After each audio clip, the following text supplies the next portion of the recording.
The words hit me like a fist to the chest, stealing my breath. I'm pregnant, Jake. It's yours. Emily's voice trembled, her hazel eyes glistening with tears as she stood in our cramped apartment kitchen, clutching a mug of chamomile tea that had gone cold.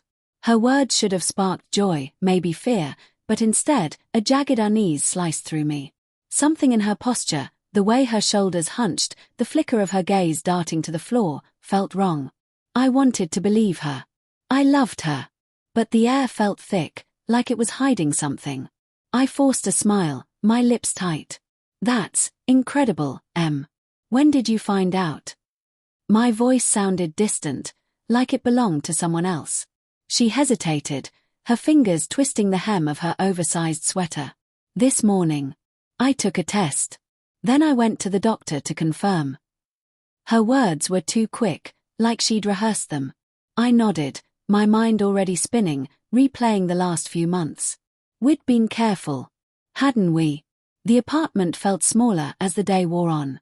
The chipped paint on the walls, the hum of the fridge, the faint lavender scent of her shampoo lingering in the air, it all pressed against me, suffocating.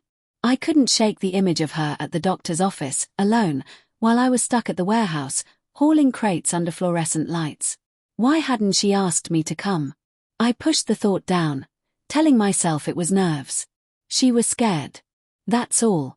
That night, I lay awake beside her, her soft breathing filling the dark. My phone glowed on the nightstand, and I reached for it, telling myself I just needed to check the time.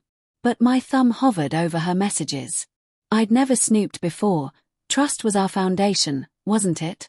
Yet my pulse hammered as I opened her calendar app, synced to mine for shared plans.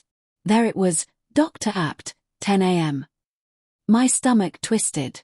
The appointment was real, but the date, it was yesterday, not today. She'd lied. The next morning, Emily was all smiles, humming as she scrambled eggs. You okay, babe? She asked, her voice light but her eyes searching. I nodded, my throat tight. Just tired, I muttered, sipping coffee that tasted like ash. I couldn't confront her, not yet. I needed proof, something to silence the voice screaming I was paranoid. So I called the clinic, my hands shaking as I faked a story about confirming her appointment.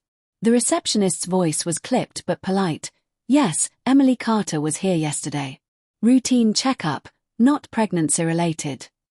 The phone slipped from my hand, clattering onto the counter. Routine checkup, not pregnancy-related. The words echoed, each one a hammer strike to my chest. I wanted to scream, to demand answers, but fear held me back. What if I was wrong? What if I destroyed us over a misunderstanding?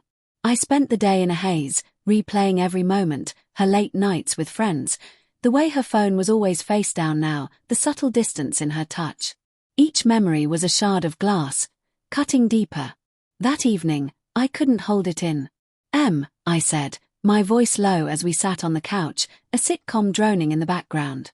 Why'd you lie about the doctor? Her face froze, her lips parting slightly. What do you mean? She whispered, but her voice cracked. I pressed on, my heart pounding. You said you went yesterday for the pregnancy. The clinic said it was a checkup. No mention of a baby. Her eyes widened, then filled with tears. Jake, I can explain. But she didn't. Not really. She stammered about stress, about being scared to tell me she wasn't sure yet, but her words felt like smoke, slipping through my fingers. Then I saw it, the notification on her phone, buzzing on the coffee table. A text from Mark. Just one word, tonight. My blood turned to ice. Mark. Her coworker. The one she'd laughed with at the office party, their heads too close, their smiles too warm. Jake, it's not what you think, she pleaded, reaching for me. I pulled away, my chest heaving. Then what is it, Em? Tell me. My voice broke, raw with pain. She sobbed, her hands covering her face. I made a mistake. It was one night. I was drunk, and I didn't know how to tell you. Her confession landed like a bomb, shattering the life I'd built in my head, our future, our family, gone. But the twist came later, when I found the test in the bathroom trash. 2 pink lines, clear as day. She hadn't lied about the pregnancy, just about whose it was. It might not be his, she whispered when I confronted her, her voice barely audible. It could still be yours. But the doubt in her eyes mirrored mine. I walked out, the door slamming behind me, the sound echoing like a gunshot in my heart. I stood on the street, the city's neon lights blurring through my tears. Love and betrayal twisted inside me, inseparable. Could I forgive her? Could I raise a child that might not be mine? The questions choked me, and the answer felt like a wound that would never heal.